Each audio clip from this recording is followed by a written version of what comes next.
আসসালামু আলাইকুম ওয়া রাহমাতুল্লাহি ওয়া বারাকাতুহু। চাপতে হবে, আমার মনিটরটা দিতে হবে। আপনারা সব মনিটরের সামনে বসে রয়েছেন কেন? স্টেজ খালি করেন না, এত মানুষ ধরার দরকার আছে। যাদের কাজ নেই এরা স্টেজ থেকে নামেন, মুরব্বীরা ছাড়া।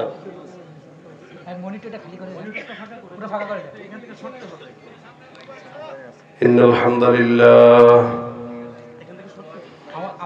الحمد لله علي الذات عظيم الصفات سميع السمات كبير الشان جليل القدر رفيع الذكر مطاع الأمر جليل البرهان ونشهد أن لا إله إلا الله وحده لا شريك له ونشهد أن سيدنا وسندنا وحبيبنا وحبيب ربنا وطبيبنا وطبيب قلوبنا ومولانا محمدا عبده ورسوله صلى الله عليه وعلى آله وأصحابه وبارك وسلم تسليما كثيرا كثيرا الذي أرسله الله تعالى بالحق بشيرا ونذيرا وداعيا إلى الله بإذنه وسراجا منيرا أما بعد فأعوذ بالله من الشيطان الرجيم بسم الله الرحمن الرحيم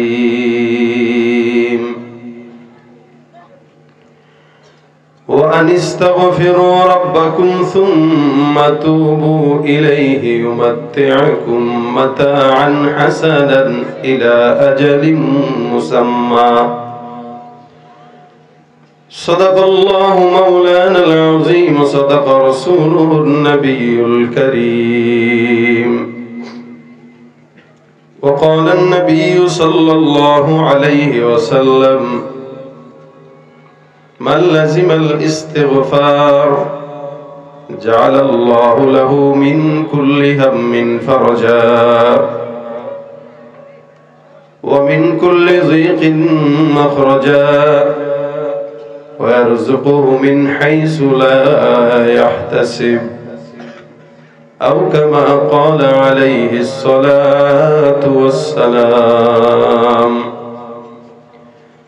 وقال تعالى إن الله وملائكته يصلون على النبي يا أيها الذين آمنوا صلوا عليه وسلموا تسليما شكل الزبان كل درود شريف پڑھی اللهم صل على محمد وعلى آل محمد كما صليت على إبراهيم وعلى آل إبراهيم إنك حميد مجيد اللهم بارك على محمد وعلى آل محمد كما باركت على إبراهيم وعلى آل إبراهيم إنك حميد مجيد الحمد لله আল হিলাল জামে মসজিদের উদ্যোগে আয়োজিত বার্ষিক তাফসীরুল কুরআন মাহফিলের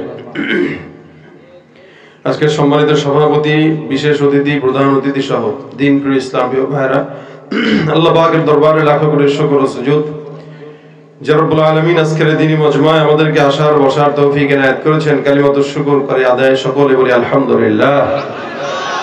দাঁড়ানো ভাইদেরকে আমি অনুরোধ করব, আপনারা আমার এই কথার সাথে সাথে সবাই বসে যাবেন। বসেন, সবাই সবাই ভিতরে ঢুকেন। দেখেন দেরি করে কারা, সবাই ঢুকেন। এদিকে চাপেন, এদিকে ভিতরে ঢুকে চেপে যান। সবাই আসেন ভিতরে। ও যে পিছনে এখনো দাঁড়ায় আছে, কেউ দাঁড়ায় থাকবে না, সবাই বসে থাকবেন। যতক্ষণ আছি ইনশাআল্লাহ ইমানের আওয়াজকে উঁচু করে সকলে শেষ পর্যন্ত থাকবো। হয় নাই? জোরে হয় নাই? আরো জবান খুলে। সজাগ আছেন না ঘুমাচ্ছেন? আমার তো জানা দরকার। সজাগ আছেন তো? আছেন তো? কারা কারা ঘুমাচ্ছেন হাত তোলেন। আলহামদুলিল্লাহ।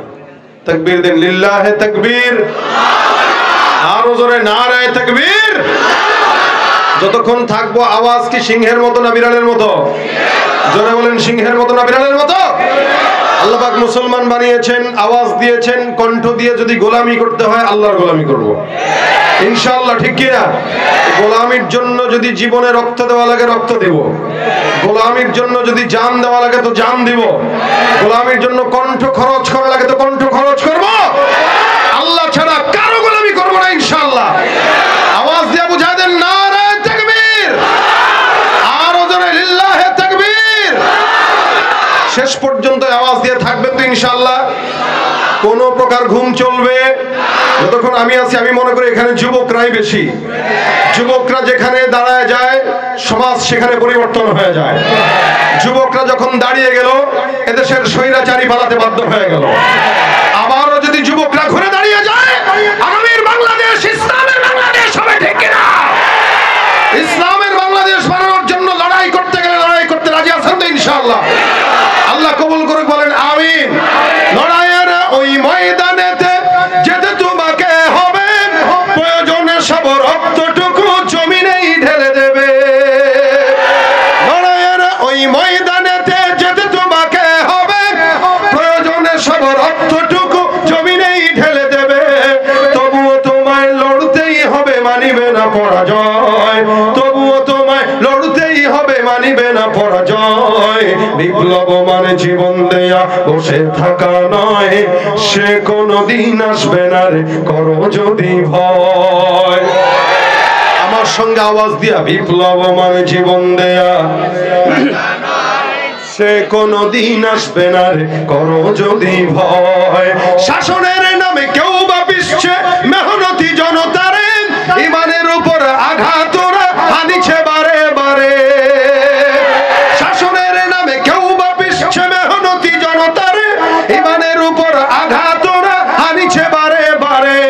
প্রতারণার ওই ফাঁদে পড়ে মোরা জীবন করেছি ক্ষয়। প্রতারণার ওই ফাঁদে পড়ে মোরা জীবন করেছি ক্ষয়।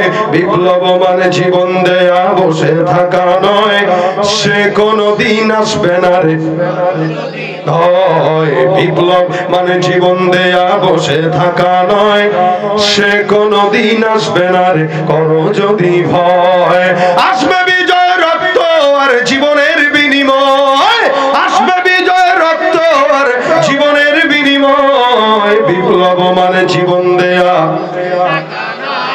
সে কোনদিন আসবে না রে, করো যদি ভয়। বিপ্লব মানে জীবন দেয়া, বসে থাকা, সে কোনদিন আসবে না রে, করো যদি ভয়। ঠিক কিনা? আমরা ভয় কাকে করি? কারণ আমাদের পরিচয় কি? মুসলমান। আল্লাহ ছাড়া কাউকে ভয়। আলহামদুলিল্লাহ, এটা আমাদের সৌভাগ্য, গৌরব যে আল্লাহ পাক আমাদেরকে হাজার লক্ষ কোটি মানুষের ভিতরে ইসলামের নিয়ামত দিয়েছেন। চাওয়াও লাগে নাই, বলাও লাগে নাই, অনুরোধ করা লাগে। ইসলামের নিয়ামত পেয়ে আমরা খুশি না বেজার? আসলে সত্যি মুখে বলতেছেন আর কি, এটাই বাস্তব। এটাই বাস্তব, মুখে বলি কিন্তু আমরা ইসলাম পেয়ে খুশি না। যদি খুশি হইতাম তাহলে সুন্নত ছাড়া চলতে পারতাম না। যদি খুশি হইতাম নবীর আদর্শকেই মানতাম, অন্য কারো আদর্শ মানতাম না। যদি খুশি হইতাম আল্লাহর দ্বীনের পথে চলতাম, অন্য কোনো পথে চলতাম না। আমরা মুখে মুখে বলি ইসলাম পেয়ে আমরা খুশি। আসলে মূল বিষয় হলো আমরা ইসলামটা পেয়েছি বাপদাদার থেকে, জন্ম থেকে। ফ্রি ফ্রি জিনিস মানুষ মূল্যায়ন করে কম। কথা বুঝেন নাই মনে হয়। বাবা যদি টাকা অনেক রেখে যায়, ওই সম্পদ, ওই সন্তান বেয়ারা হয়, বেয়াদব হয়। যে বাবা সন্তানের জন্য অঢেল সম্পদ রেখে যায়, ওই সন্তান সম্পদের মূল্যায়ন করে না, বাবার রেখে যাওয়া সম্পদকে ইয়াবা আর গাঁজা খেয়ে নষ্ট করে। বাবা তো রেখেই গেছে। আর যে সন্তান কামাই করা শিখে, সারা মাস গার্মেন্টসে চাকরি করে কষ্ট করে নিজের মাথার ঘাম পায়ে ফেলে কষ্ট করে কামাই করা টাকা খরচ করতে গেলে 14 বার চিন্তা করে খরচ করে। আর বাবার রেখে যাওয়া টাকা দিয়া 14 ফেব্রুয়ারিতে গোলাপ কিনে আরেক বেটার বউরে দেয়। কথা ঠিক কিনা? এটা হইল ফ্রি পাওয়ার অবস্থা। ফ্রি পাইলে মূল্যায়ন করে না, আর কষ্ট করে কামাইলে মূল্যায়ন করা শিখে। আমরা ইসলাম ফ্রি পেয়েছি, জন্মের পরেই দেখেছি আমি মুসলমান, আমার বাবা মুসলমান, দাদা মুসলমান, ফ্রি, এজন্য মূল্যায়ন নেই। যেই জামা মানুষ 5000 টাকা খরচ করে বানায় ওই জামার দাম থাকে, আর যেই জামা 250 টাকা দিয়ে কোনো মতে রেডিমেড কিনে ওইটার দাম থাকে না। যদি সাহাবা আজমাইনদের মতো রক্ত দেওয়া লাগতো, জীবন দেওয়া লাগতো ইসলামের জন্য, জীবনের প্রত্যেকটা পদক্ষেপে ইসলাম ছাড়া কারো আদর্শ ফলো করতে পারতাম না। ইসলাম সবার উপরে, ঠিক কিনা বলেন? ইসলাম নিচে না উপরে? যতদিন বাঁচবো ইসলামের নিয়ামতকেই নিয়ে বাঁচবো ইনশাআল্লাহ। আল্লাহ পাক রব্বুল আলামিন আমাদেরকে তৌফিক দান করুন। শুকরিয়া, জাযাকাল্লাহ খাইর। দোয়া, ঠিক আছে, সমস্যা নেই। আমাদের অতিথিরা চলে যাচ্ছে, ওনাদের ব্যস্ততা আছে যেহেতু, দোয়া চাই। তো ভাইরা আমার, যারা দাঁড়ানো আছেন আপনারা বসে যান। আমি আবার অনুরোধ করছি, দাঁড়ানো থাকলে বসে যান, সবাই আসেন। ওই যে দাঁড়ানো ভাইরা বসেন ভিতরে। এই দেখছেন কেমনে ভাই, মনে হইতেছে বাথরুমে বসতেছ। ভিতরে ঢুকেন, ওই ভাই ভিতরে ঢুকেন। সবাই স্বেচ্ছাসেবক নাই মাহফিলের? কেন এত জায়গা থাকতে কেন দাঁড়ায় থাকবে তারা? সবাই বসায় দেন। তা আমরা ইসলামটা আল্লাহর তরফ থেকে ফ্রি পাইলাম, এটার মূল্যায়ন করতে হবে কিনা বলেন তো? করা লাগবে তো ইনশাআল্লাহ। মূল্যায়ন করব। ইসলাম দুনিয়ার জমিনে সবচাইতে গ্রহণযোগ্য ধর্ম। ইন্নাদ দীনা ইনদাল্লাহিল ইসলাম। আল্লাহর কাছে অন্য কোন ধর্মের গ্রহণযোগ্যতা নাই ইসলাম ছাড়া। কথা কয় না? আসেনি? কোন ধর্মের গ্রহণযোগ্যতা নাই ইসলাম ছাড়া। আমরা সেই ইসলামে জন্মগ্রহণ করেছি। আল্লাহ পাক আমাদেরকে বাবার জন্ম থেকে, মায়ের পেট থেকে বের করার সাথে সাথে মুসলমান, যার কারণে কানে আজান, ইকামত আল্লাহ দেওয়াইছে। এরপরেও মুসলমানের খাতায় নাম লিখিয়ে আমরা এমন কোনো কাজ নাই অকাম যেটা করি না। মুসলমান দাবি করি কিন্তু এমন কোনো অন্যায় নাই যেটা করি না। আল্লাহ পাক আমাদেরকে ইমানদার বানায় দেখ। জোরে বলেন আমিন। খাঁটি মুসলমান বানায় দেখ, বলেন আমিন। আমি যদি আপনাদেরকে বলি ভাই, এটা আরবি কোন মাস চলতেছে বলেন তো? শাবান। শাবান মাস বরকতময়। আর কিছুদিন পরে রমজান সামনে চলে আসছে, কিন্তু আমাদের ভিতরে কোনো অনুভূতিই নাই, আমাদের চিন্তাও নাই যে রমজান আসতেছে। আমরা যেই লাউ সেই কদুবাস, চলতেছি তো চলতেছি। অথচ এক সময় রমজান আসার আগে দেখতাম পোস্টার টানানো হতো, রমজানের পবিত্রতা রক্ষা করুন, এই করুন সেই করুন দিয়ে অনেক পোস্টার ছাপানো। দেখলেই মনে হইতো যে রোজা তো সামনে। আলাদা একটা ফিল ছিল, অনুভূতি ছিল। এখন আর সে অনুভূতি নাই। এখন রমজান মাস আসলেও তো মানুষ গুনাহ ছাড়ে না। অথচ রাসূল বলেন রমজানে আল্লাহ পাক শয়তানকে শৃঙ্খলাবদ্ধ করে, জান্নাতের সব দরজা খুলে দেয়, জাহান্নামের সব দরজা বন্ধ হয়ে যায়। কিন্তু বর্তমান সময়ের হালত এরকম যে রোজার দিন আসলেও যেন শয়তান যেহেতু বন্ধ, শয়তানের খেলাফত নিয়ে এখন সে নিজে শয়তানি করা শুরু করে। কথা কয় না? কিছু কাজ তো আছে নাকি? শুরুতেই বলি, শাবান চলতেছে। নবী করিম সাল্লাল্লাহু আলাইহি ওয়াসাল্লাম এই মাসে খুব বেশি রোজা রাখতেন, ইবাদত বন্দেগী করতেন। সাহাবা আজমাইন জিজ্ঞাসা করলেন, ইয়া রাসূলুল্লাহ, আপনি শাবানে এত রোজা কেন রাখেন? নবী করিম সাল্লাল্লাহু আলাইহি ওয়াসাল্লাম বলেন, শোনো, শাবান মাসে আল্লাহ পাকের কাছে বান্দার আমলনামা পেশ করা হয়। আল্লাহর কাছে বান্দার আমলনামা যেহেতু পেশ করা হয়, এই কারণে আমি রোজা রাখি, যাতে আমার আমলনামাটা রোজাদার হালতে পেশ করা হয়। আর আমরা ঘুষ খাচ্ছি তো খাচ্ছি, দুর্নীতি করতেছি তো করতেছি, চাঁদাবাজি করতেছি তো করতেছি, জেনা করতেছি তো করতেছি, যা মন চায় তাই করতেছি। এই হলো আমাদের হাল। অথচ আল্লাহর কাছে আমলনামা পেশ হচ্ছে। এই কারণে একদিন পরেই 14 ফেব্রুয়ারি, বরকতময় দিন। হ্যাঁ, কি দিন? গজবের দিন। কি দিন? এখানের যুবকরা ফুল নিয়ে রেডি থাকবেন। কথা কয় না? হ্যাঁ, পাশে চাকরি করে গার্মেন্টসে, পাশের বোন আছে একটা, খুব পছন্দ লাগে না, একটা গোলাপ দিয়ে দিই। খবরদার, কোন মুসলমানের সন্তান ইহুদি নাসারাদের দিন ফলো করতে পারে না। যদি মুসলমান হন তাহলে কোন যুবক ভাইরা 14 ফেব্রুয়ারির দিন নোংরামি করবে না, করতে পারে না। আল্লাহ আমাদেরকে হেফাজত করুক, বলেন আমিন। এই জন্য আমরা নিয়ত করব, কারণ আমি যে হালতে থাকবো আমার আমলনামা সেভাবে পেশ হবে। হয়তো ওই সময় আমার আমলনামা পেশ করা হয়েছে, আল্লাহর কাছে কি জবাব দেব বলেন? এই জন্য ভাই রমজান আসতেছে, আমাদের কিছু কাজ দরকার। কি কাজ?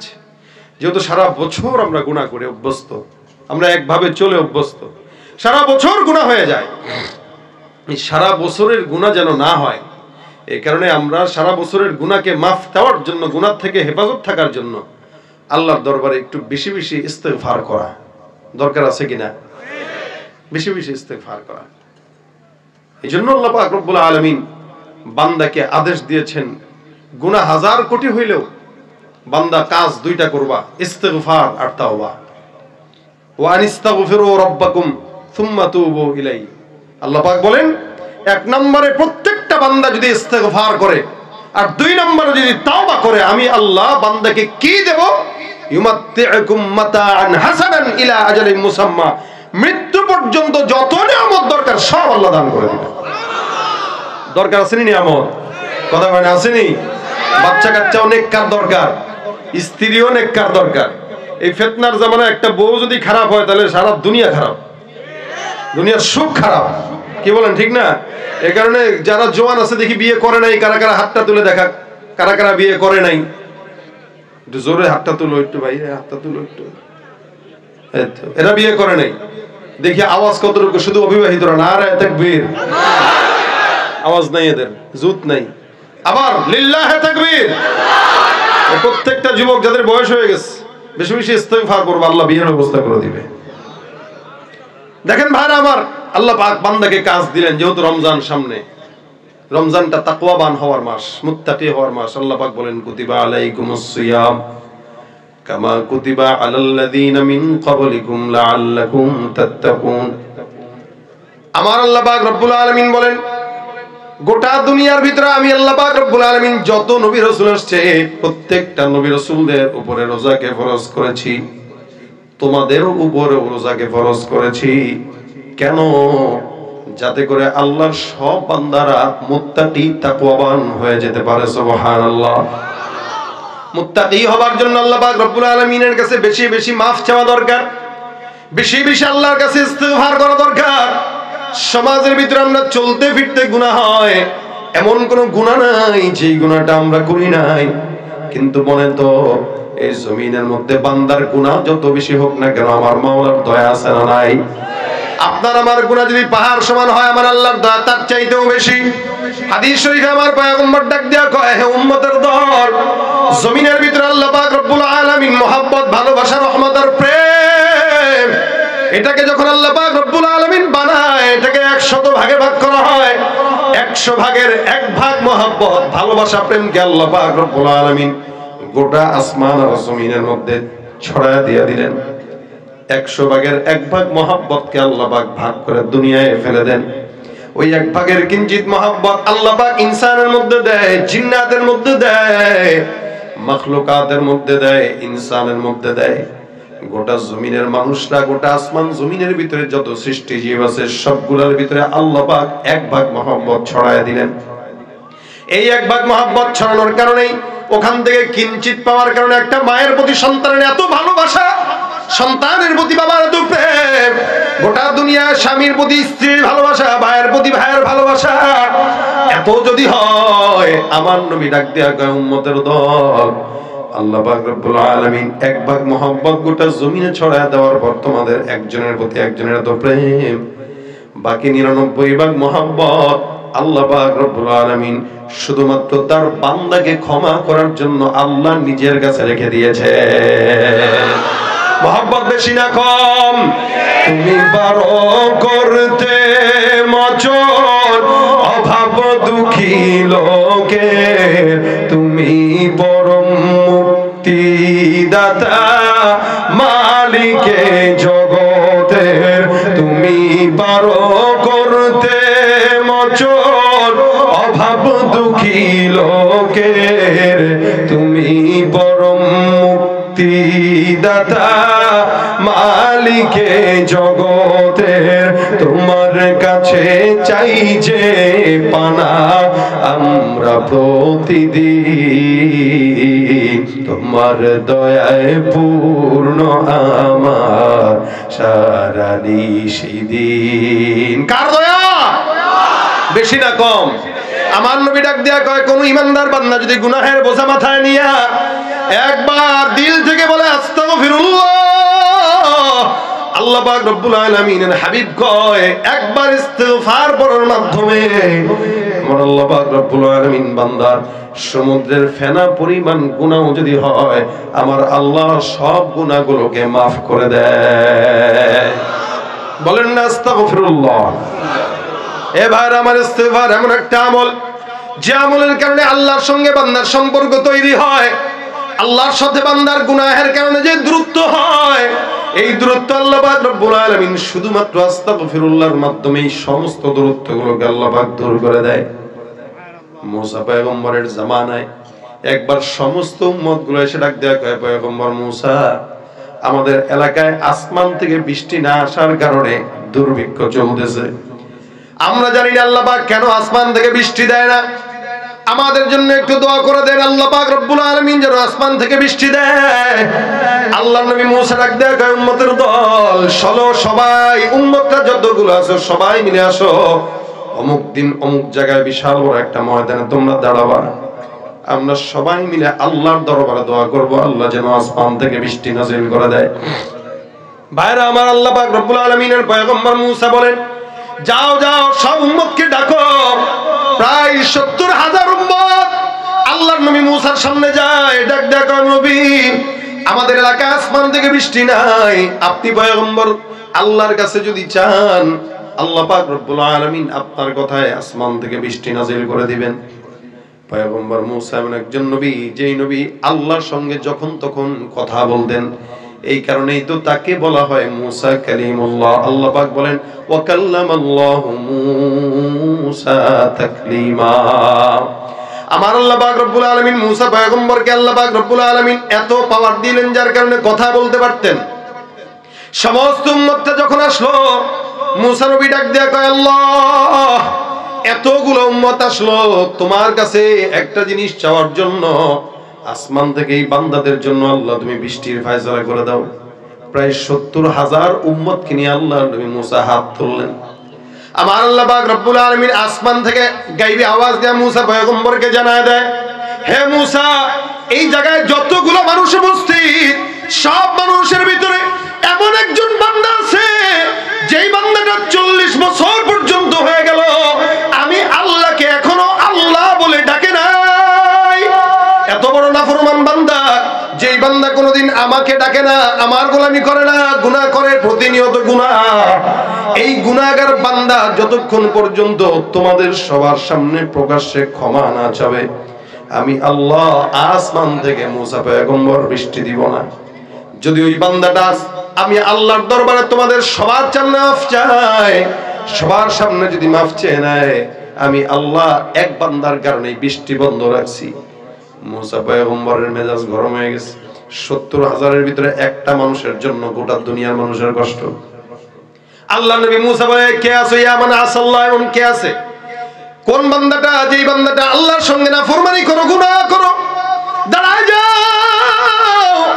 আল্লাহর নবী মুসা আদেশ দেয়। আল্লাহর নবী মুসা পয়গম্বর যখন স্লোগান দিয়ে দেয়, কোন বান্দা আছো আল্লাহর কাছে মাফ চাও, আমার আল্লাহ পাক রব্বুল আলামিনের পয়গম্বর মুসা যখন বললেন, ওই বান্দাটা, যেই বান্দা চুরি করে সে তো নিজে জানে যে আমি চোর।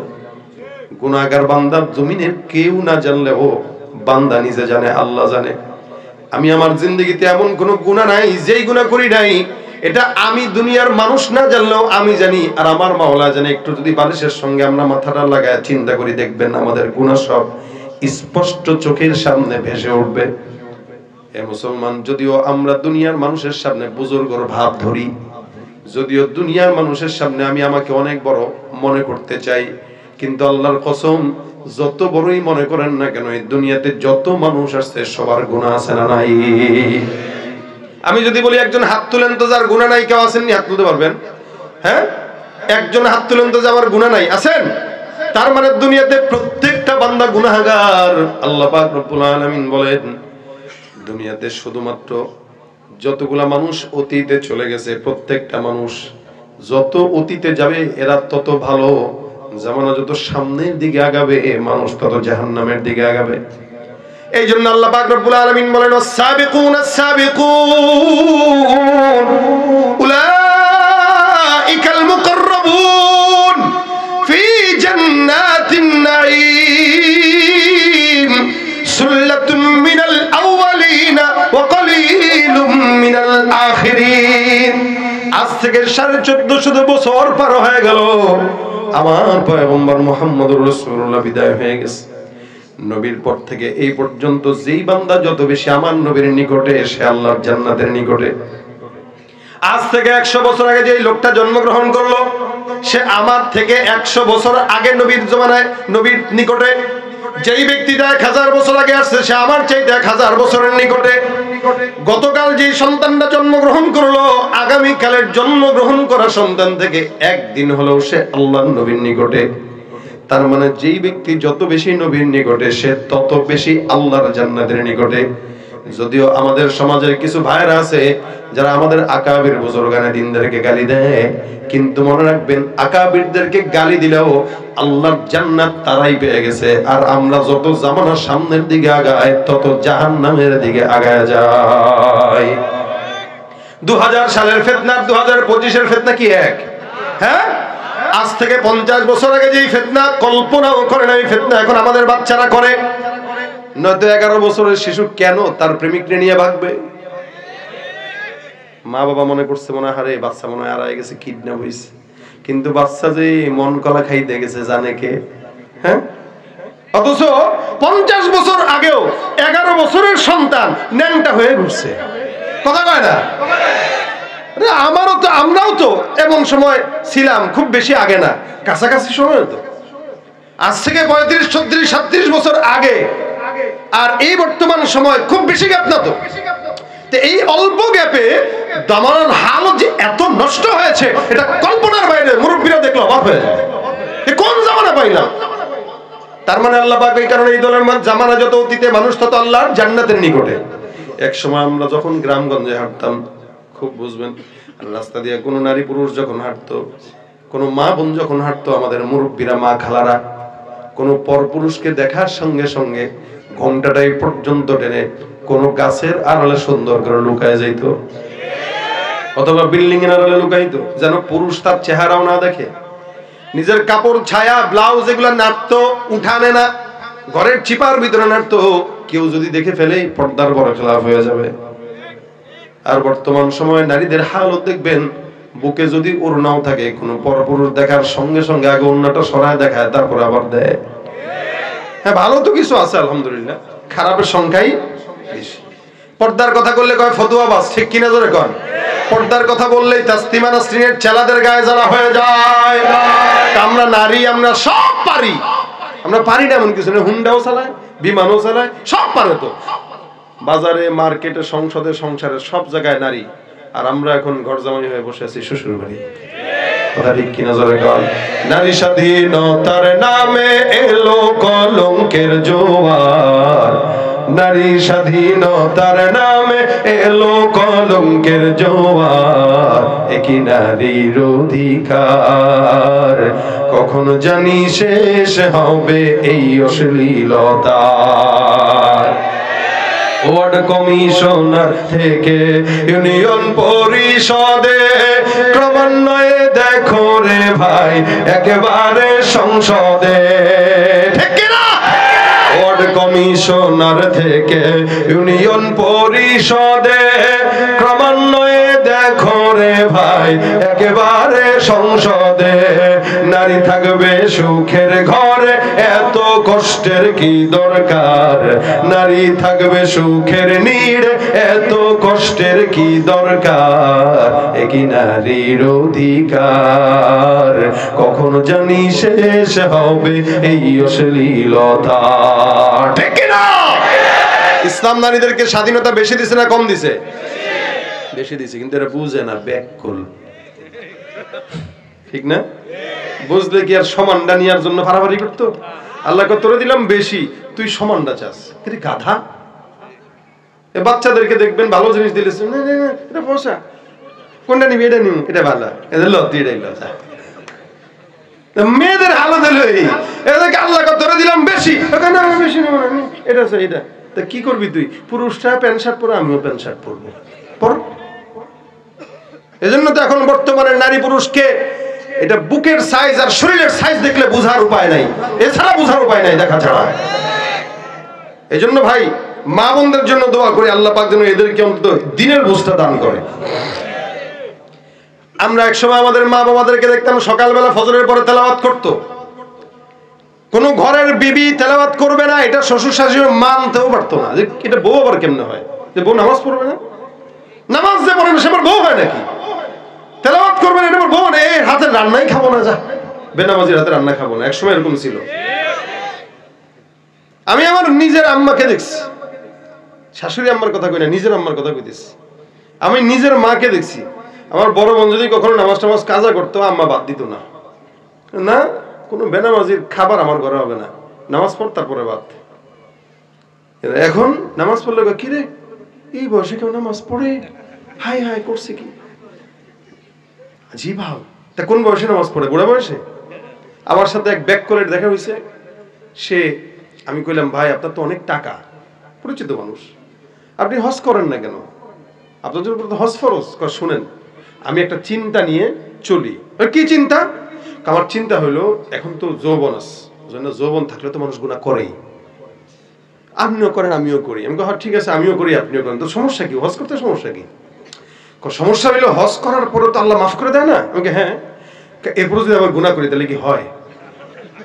আমার চিন্তা হইলো 50 বছর পর্যন্ত ইচ্ছা মতো টাকা পয়সা কামাই করবো, অকাম টুকাম যা আছে এই বয়স পর্যন্ত করব, করার পরে হজ কইরা একটা মসজিদ করে দেব, আর 5 ওয়াক্ত নামাজ মসজিদে জামাতের সাথে পড়বো। এরপরে তার গুনাহ করতেও মন চাবে না, হবেও না, আল্লাহ মাফ করে দিবে। চিন্তা অনেক সুন্দর না? কথা কয় না? বুদ্ধিমান কি বুদ্ধি চিন্তা করেন। তা আমি কই ভাই রে 50 বছর পর্যন্ত বাঁচবেন কোনো গ্যারান্টি আছে? শুনেন, আমার বাপের বয়স 80 বছর, আমার আব্বা 80 বছর প্লাস বাঁচছে, আমাদের বংশের একটা ধারা আছে। আমার মাত্র হইলো 40, তা আমি এখন আব্বার বয়স না পাইলে 70 পাইলেও তো এখনো অনেক 30 বাকি। তা আর 10-15 বছর একটু এমনি চলি না ভাই, সব জায়গায় ফতুয়া টুতুয়া দিয়েন না ভাই, এগুলা মানুষ না শয়তান। ওই যে এক শয়তান আছে টাঙ্গাইলের, এ কয় আমি আমার জিন্দেগিতে কোনো গুনাহই করি নাই, কারণ আল্লাহর কাছে মাফি চাই না। আব্দুল লতিফ সিদ্দিকী নাম অনেক সুন্দর, নামটা অনেক সুন্দর। সে কয় আল্লাহর কাছে আমি তওবা করি না, মাফও চাই না, কেন? আমার তো গুনাহই নাই। এই কারণে হুজুররা আমিন কয়, আমি আমিন করি না। হুজুররা ইস্তেগফার কয়, আমি ইস্তেগফার করি না। শয়তান কয় আল্লাহ ও থাকতে বাংলাদেশে, আমার দরকার কি, আমার অন্য দেশে পাঠান। কথা ঠিক কি না? এই টাইপের শয়তান একটা থাকলে যথেষ্ট, আর বেশি দরকার নেই। 80 রাকাত তাহাজ্জুদ পড়নেওয়ালা শয়তান, বুঝেন এবার কোন কোয়ালিটির শয়তান। কথা কি ঠিক আছে না কষ্ট পাইতেছেন আপনারা? ভাইরে শয়তানের উপর ওভারটেক করে পীর হয়েন না, তাহলে মুসিবত। আল্লাহ পাক রব্বুল আলামিন বান্দাকে এই জন্য আদেশ দিয়ে দেয়, গুনাহ হয়ে যায় ইস্তেগফার কর, সম্পর্ক বাড়ে। মুসা পয়গম্বরের আদেশ যখন হয়ে যায়, হে উম্মত কে আছো, আল্লাহর দরবারে ইস্তেগফার করো, আল্লাহ পাক রব্বুল আলামিন তোমাকে ইস্তেগফার না করলে এই জমিনে বৃষ্টি দিবে না। মুসা নবী বারবার বলে, এবার যে বান্দা চুরি করছে গুনাহ করছে ওই বান্দা তো জানে। বান্দা মনে মনে ফিকির করে আর নিচের দিকে তাকায়, কয় মালিক আমার মতো এমন গুনাহগার কেউ নাই, আমার গুনাহ আমি জানি, তুমি জানো, আর কেউ জানে না। 40 বছর পর্যন্ত আমি নাফরমানি করি, তুমি কারো কাছে জানাও না, গুনাহ গোপন রাখছো। এতগুলা মানুষের মধ্যে তুমি আজকে শর্ত দিলা, মাফ যদি না চাই তুমি আসমান থেকে বৃষ্টি দিবা না। 70,000 মানুষের সামনে যখন তোমার কাছে আমি মাফ চাবো, আমার চেহারা প্রকাশ হয়ে যাবে, মানুষ মানে ধিক্কার দিবে। মালিক দয়া করে তুমি এই গুনাহগারকে এই শেষবারের জন্য রহম করো, আমি তোমার কাছে ইস্তেগফার করলাম, আর জিন্দেগিতে গুনাহ করব না, আল্লাহ মাফ করে দাও। এই কথাটা ওই বান্দা 40 বছর পর্যন্ত কোনোদিন বলে নাই। এই বান্দা যার দিল থেকে বলছে, দিলের কথা যখন মুখ দিয়ে বের হয়, চোখ দিয়ে পানি বের হয়। বান্দা যখন আল্লাহর দরবারে মাফ চায়, বারবার চোখ দিয়ে পানি পড়ে। মুসা পয়গম্বর তাকায় দেখে আসমানের এক কোণায় মেঘ জমা হয়ে গেছে। আল্লাহ নবী মুসা ডাক দেয়া কয়, মালিক বুঝলাম না, কোন বান্দা তো ক্ষমাও চাইলো না, দাঁড়াইলো না, কিন্তু আসমানে মেঘ জমে গেল। আল্লাহ কি হইল বুঝলাম না। আল্লাহ নবী মুসা পয়গম্বর বলতে দেরি হয়, আসমান থেকে আল্লাহ পাক বৃষ্টি দান করতে দেরি করলেন না। এমন রহমতের বৃষ্টি আসা শুরু হয়ে গেল। আল্লাহ নবী মুসা বলে, আল্লাহ আমার একটু ঘটনাটা বলো তো।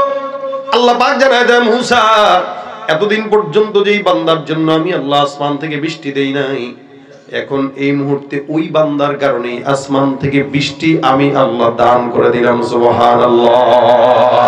বান্দেগানে খাসে আল্লাহ মুনগুয়ুব দরজাহা জানে জাওয়াসিসুল কুলুব জমিসর শব এ পিরাহান শনিদি চরাদর চাহে কিনানশ নদীদি। বন্ধুকে জোরে কর না কে? আমার আল্লাহ পাক রব্বুল আলামিন বান্দাকে যখন মাফ করে আল্লাহ বলেন, লা উবালি, আমি কারো পরোয়াও করি না। সারা জিন্দেগি কেউ গুনাহ করলো আমি পরোয়া করি না, মাফ করতে দ্বিধাও করি না। আমি আল্লাহ যাকে চাই তাকে আল্লাহ ক্ষমা করে দেয়। নয়তো আল্লাহর নবীর সাহাবী হযরত ওয়াহশী রাদিয়াল্লাহু তাআলা আনহুকে আল্লাহ পাক মাফ করে দিবেন কেন?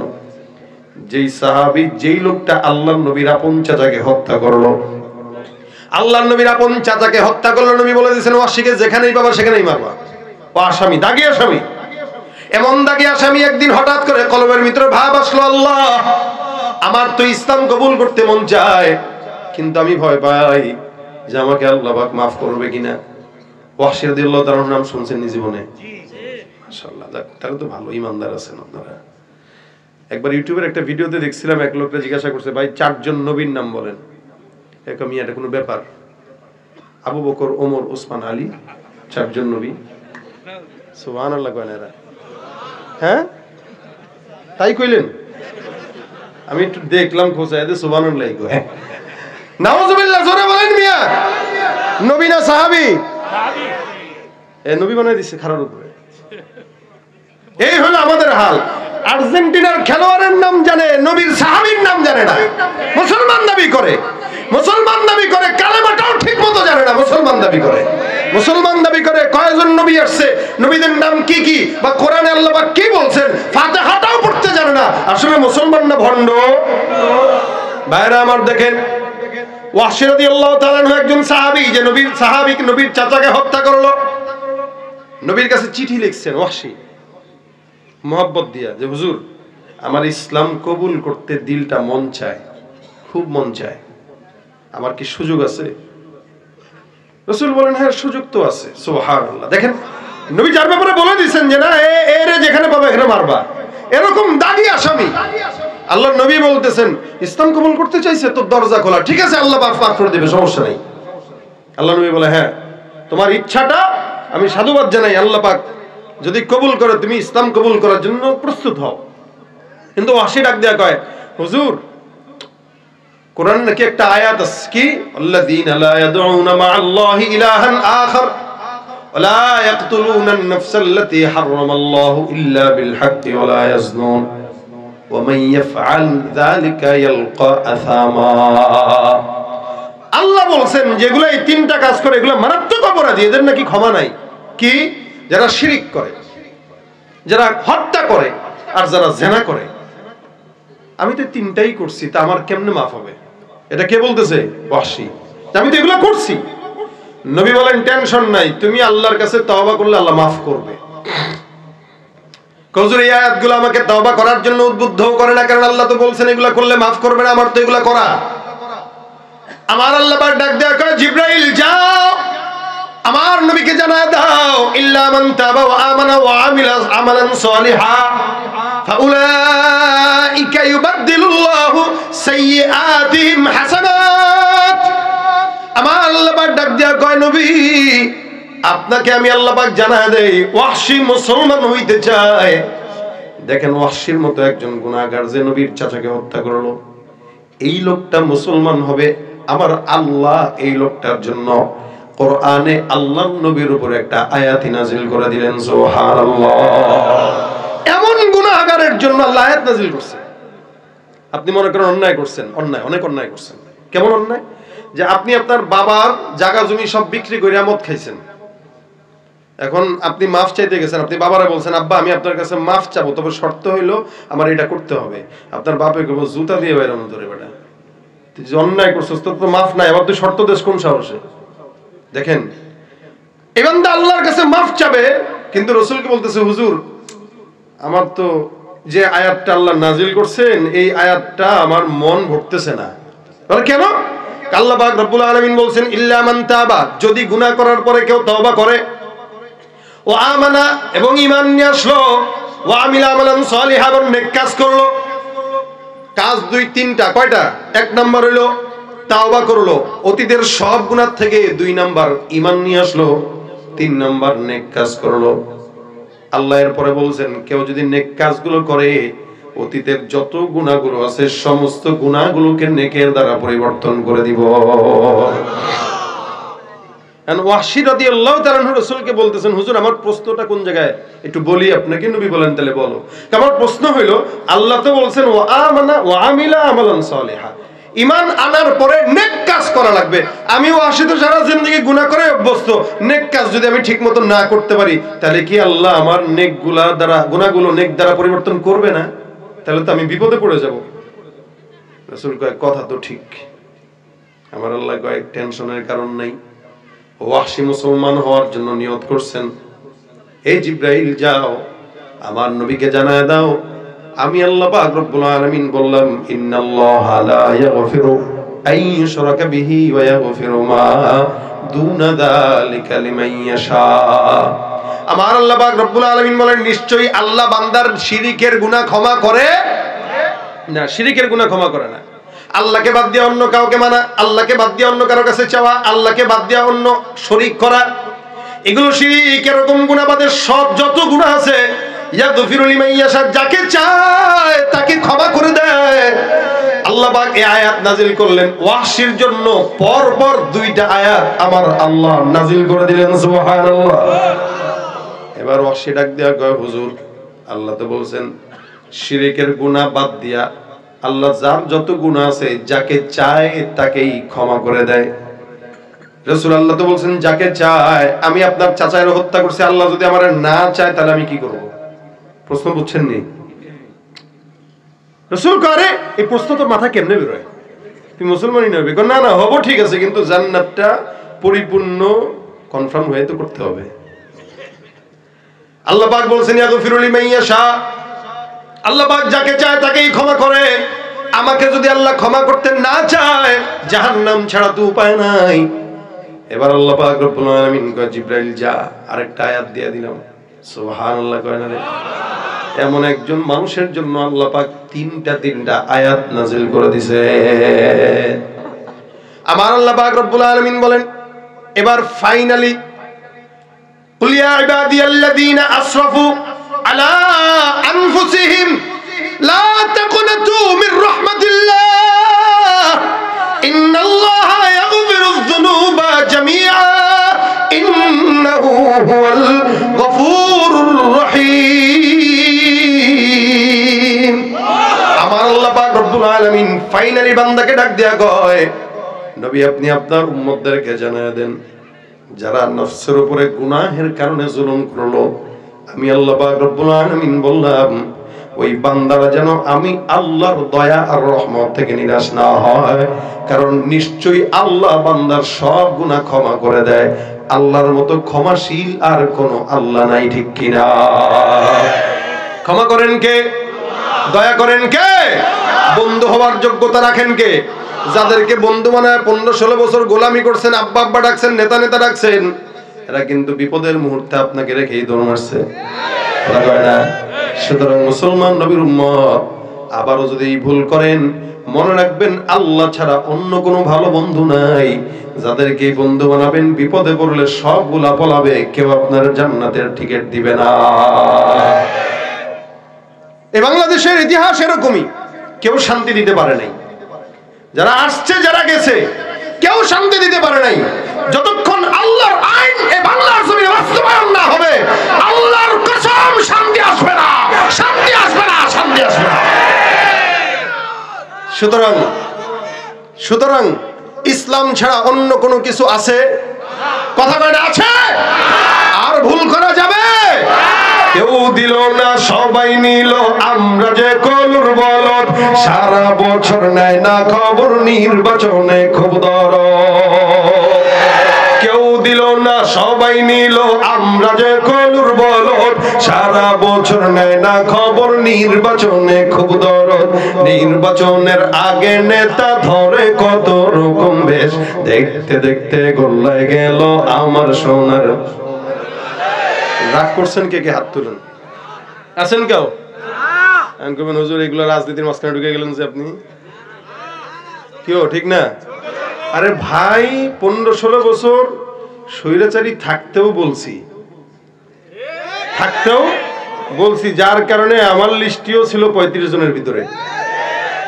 এরকম জায়গায় গেছি যেখানে যাওয়ার পরে প্রশাসন এসে স্টেজে উঠতে দেন, হুজুর যেমনি আসছেন এমনি দৌড় দেন। তাহলে এখন কি আর সুযোগ আছে কোনো চিন্তা ভাবনা করার? আছে আর বলেন? আগেই তো করিনি, এখন কারো দেখে করব? আমরা আগেও এক কথা বলেছি, এখনো এক কথা বলি, কোন রাজনৈতিক দলের বিরোধিতা আমরা করি না, আবার কোন রাজনৈতিক দলের নেতাদের পাও চাটি না। ইসলাম ছাড়া আমরা কোন দলের পক্ষে না, ইসলাম ছাড়া কোন নেতার পক্ষে না। যেই নেতা ইসলামের পক্ষে আমরা তার পক্ষে, যেই নেতা ইসলামের বিরুদ্ধে আমরা সবাই তার বিরুদ্ধে। ইমানদার হয়েছি, রক্ত যতদিন থাকবে ইসলামের পক্ষে থাকবো। কারা কারা তো হাত তুলে দেখায় না।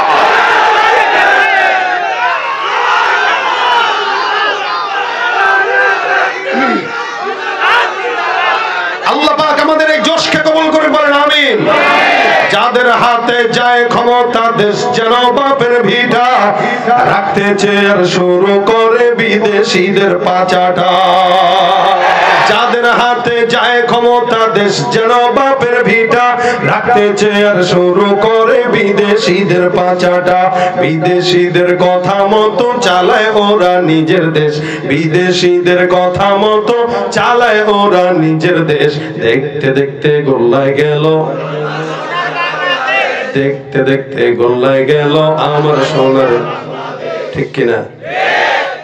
তাহলে ভাইরা আমার, ইসলামের জন্য থাকবেন তো ইনশাআল্লাহ? ইসলাম ছাড়া শান্তি আশা করা যায় না। এই জন্য আল্লাহ পাক রব্বুল আলামিন আগামীর বাংলাদেশকে কোরআন সুন্নাহর বাংলাদেশ বানায় দেখ ইনশাআল্লাহ। বহুত সম্ভাবনা আছে। যুবকরা যেভাবে দাঁড়িয়ে গিয়েছে, আলহামদুলিল্লাহ, আশা করা যায় যুবকরা ইসলামের পক্ষে থাকবে তো সমাজের উন্নয়ন হবে। এই এলাকায় যদি গানের অনুষ্ঠান হয়, নোংরামি হয়, 20 জন যুবক একসঙ্গে দাঁড়া যাবে, দেখবেন নোংরামি ছড়ে গেছে। যেভাবে বই মেলার থেকে তাসলিমা নাসরিনের বইকে নিষিদ্ধ করা হয়েছে, এদেশে যুবকরা দেখিয়েছে, যুবকরা এবং জনগণ একসঙ্গে হয়ে গেলে ইসলামের জন্য অনেক সহজ হয়ে যায়, ইসলামের কাজ করাও সহজ হয়ে যায়। ইসলামের কাজ করা শুধু হুজুরদের দায়িত্ব না, আপনাদেরও দায়িত্ব। ঠিক না? আলহামদুলিল্লাহ, আল্লাহ আমাদেরকে ইসলামের জন্য কবুল করে বলেন আমিন।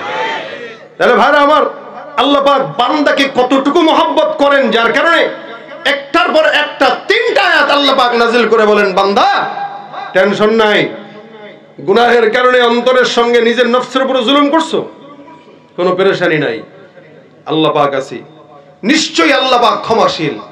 ওয়াহশী রাদিয়াল্লাহু তাআলা আনহু এই আয়াত দেখার পরে বলতেছে যে হুজুর আমার তো এটা পছন্দ হয়ে গেছে আয়াত। সুবহানাল্লাহ। আমার কি হয়েছে? পছন্দ হয়ে গেছে। আল্লাহর নবী আমার পছন্দ হয়ে গেছে, সুতরাং আমার আর চিন্তা ভাবনা করার সময় নাই। আল্লাহর রাসূল আপনার হাতটা আমার কাছে দেন, আমি আপনার হাতটা দেখে হাতে হাত রেখে বায়াত করে মুসলমান হয়ে যেতে চাই। সুবহানাল্লাহ। এমন একটা মানুষ যার ইস্তেগফার আল্লাহ পাক কবুল করে তাকে মুসলমানের ইসলামের নিয়ামত দান করতে পারে, সেখানে আপনি আমি নবীকে না দেখে 1450 বছর পরে যদি তাওবা করি, মাফ করবে না? তাহলে দেখেন রাসূল করিম সাল্লাল্লাহু আলাইহি ওয়াসাল্লাম এই কারণে বান্দাকে বলেন, বান্দা আল্লাহ পাকের আমল বেশি বেশি ইস্তেগফার, এটা প্রত্যেকটা মুমিনের করা উচিত। শুধু আমি না, আপনি না, প্রত্যেকে। কারণ আল্লাহ পাক বলেন কয়েকটা জিনিস আল্লাহ পাক বান্দাকে ইস্তেগফারের মাধ্যমে দেন। যেমন হাসান বসরি রহমতুল্লাহ আলাইহি একদিন বসা, ওনার কাছে একটা লোক ঢুকলো, ঢুকে বলতেছে, হুজুর আমার এই দুনিয়াতে এমন কোনো গুনাহ নাই যেটা আমি করি নাই। আমার একটু এমন একটা আমল শিখায় দেন যে আমলটা করলে আল্লাহ পাক রব্বুল আলামিন আমার গুনাহ মাফ করবেন। হাসান বসরি রাহমাতুল্লাহ বলেন, যাও বেশি বেশি ইস্তেগফার পড়ো। কি পড়ো? ইস্তেগফার। 2 নম্বরে একজন এসে কয়, হুজুর আমাদের এলাকায় আসমান থেকে বৃষ্টি হয় না, এমন কোন আমল কি আছে যে আমলের কারণে আমাকে আসমান থেকে আল্লাহ বৃষ্টি দিবেন? তো হাসান বসরি বলেন, যাও তুমিও পড়ো আস্তাগফিরুল্লাহ।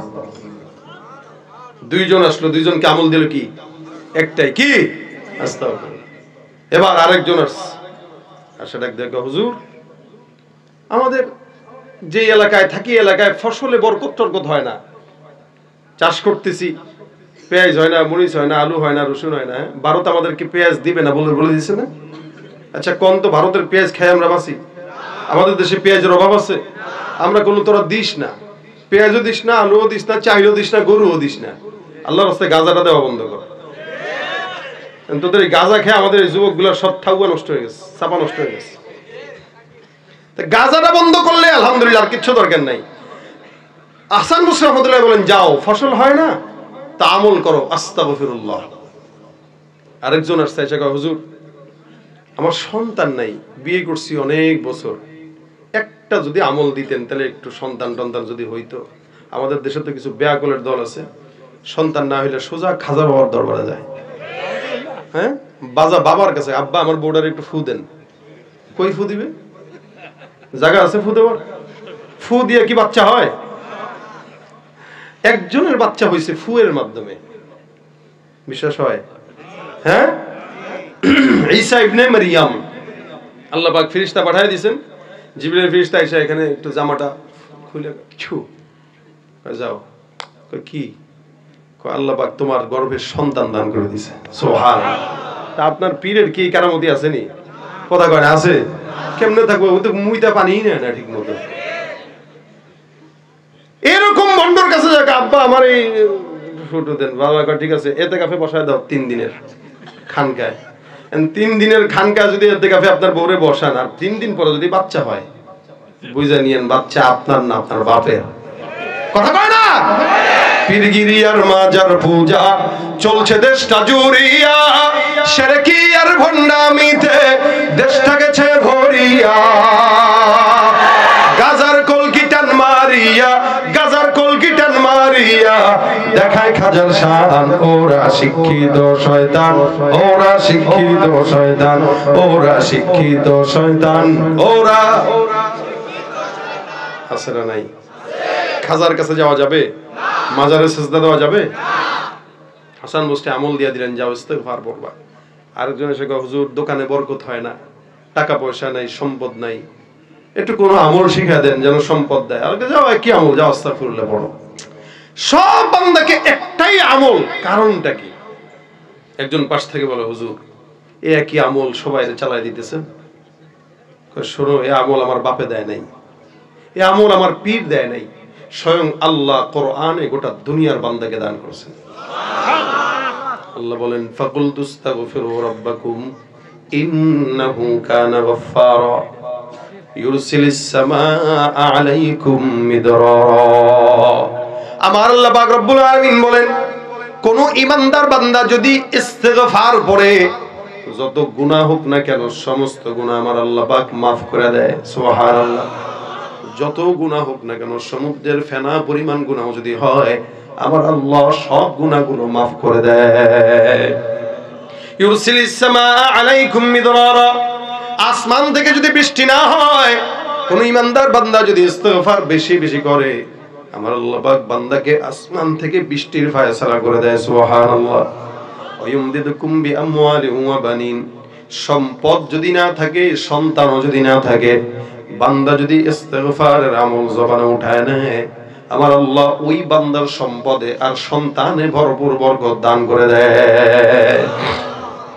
ওয়াজআল লাকুম জান্নাতিন ওয়াজআল লাকুম আনহারা, যদি ফসল না থাকে, নদী নালায় পানিও যদি না থাকে, আল্লাহ পাক রব্বুল আলামিন কয়, বান্দা ইস্তেগফার করো, ফসলেও বরকত দিব, নদী নালাগুলো পানি দিয়া ভরপুর করে দিব। আমার নবী পয়গম্বর বলেন, কেউ যদি জবান দিয়া ইস্তেগফার উঠায় না, মাল্লাজিমাল ইস্তেগফার জালাল্লাহু মিন কুল্লি হাম্মিন ফারাজা ওয়া মিন কুল্লি যিকিন মাখরাজা ওয়া রাযাকাহু মিন হাইসু লা ইয়াহতাসিব। যত বড় পেরেশানি থাকুক না কেন, টেনশন থাকুক না কেন, সব পেরেশানি দূর করবেন কে? খালি জবানের শব্দ কয়টা? কয়টা? কি? আস্তাগফিরুল্লাহ। কি? আস্তাগফিরুল্লাহ। রাসূল বলেন আমি প্রত্যেক দিন কমাস কম 100 বার ইস্তেগফার করি। রাসূল নিষ্পাপ, মাসুম। এই মাসুম নবীও যদি প্রতিদিন 100 বার পড়ে, আমাদের তো 1 কোটি বার পড়া দরকার। কি বলেন, ঠিক না? 1 কোটি বার আমাদের পড়া দরকার, কিন্তু আমরা একবারও করি না। আসান তরিকা যদি শিখায় দেই, 5 ওয়াক্ত নামাজ পড়ার অভ্যাস আছে? হ্যাঁ, হাত তোলা দরকার নাই, থাক। কারণ অনেকে আছেন হাত তুলবেন অযথা, কিন্তু পড়ে না। তোলা লাগছে, তুলছে আর কি, হাত তুলতে তো কষ্ট হয় না। আমাদের বাংলাদেশের ফজরের নামাজের দিকে তাকাইলে মনে হয় দেশে নাস্তিক ভরা, আর জুমার নামাজের দিকে তাকাইলে মনে হয় সব ইমানদার ভরা। কারণ জুমার নামাজে 5 তলা মসজিদও জায়গা হয় না, আর ফজরের নামাজে 5টা লোকও হয় না। এই জন্য বললাম, তো যদি যাদের নামাজ পড়ার অভ্যাস আছে, প্রত্যেক নামাজের পরে 20 বার করে পড়লে 100 বার। আপনি যদি প্রতিদিন ইস্তেগফার পড়েন, যত নিয়ামত দরকার সব নিয়ামত আল্লাহ দান করবে। ব্যবসায় বরকত হয় না, পেরেশানি কাজ করতেছে, চাকরি হচ্ছে না, দুশ্চিন্তা আছেন, মামলা মোকদ্দমার ঝামেলা আছেন, বিবির সন্তান হয় না, নেককার সন্তান দরকার, বিবি কথা শুনে না, যা দরকার আমল আস্তাগফিরুল্লাহ। রাজি আছেন পড়তে ইনশাআল্লাহ? ভাইরা আমার, রাজি আছেন ইনশাআল্লাহ? আজকের এই মাহফিল থেকে যদি এই একটা আমল নিয়ে যাই, এই কষ্ট করে এত দূর পর্যন্ত আসা বসা, কথা শোনা, সব কিছু সার্থকতা তখন যখন এই একটা আমল আমরা জবান দিয়ে করতে পারবো। কি? জোরে সরে কি? কারা কারা পড়বো হাতটা তুলে দেখা দেয়, নিয়ত করি, আল্লাহ তুমি কবুল করো, আল্লাহ তুমি আশা পূরণ করো, আমল করার তৌফিক দাও।